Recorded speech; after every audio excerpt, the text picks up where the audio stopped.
और इस निंद्रिर को तुम्हारे चढ़ावे से कोई तकलीफ तो नहीं है ना?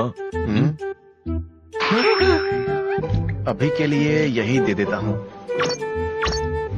इतना काफी नहीं है, तुम इसमें थोड़ी और मिठाइयाँ डाल सकते हो। हमने उस दिन इत्तेफाक से निंद्रीर को तुमसे ढेर सारी मिठाइयाँ लेते हुए देख लिया था। तुम ये अकेले बिल्कुल भी नहीं खा सकती। चुप रहो, मैंने इसे इसके बदले आशीर्वाद दिया है, इसलिए ये मुझे भेंट चढ़ाता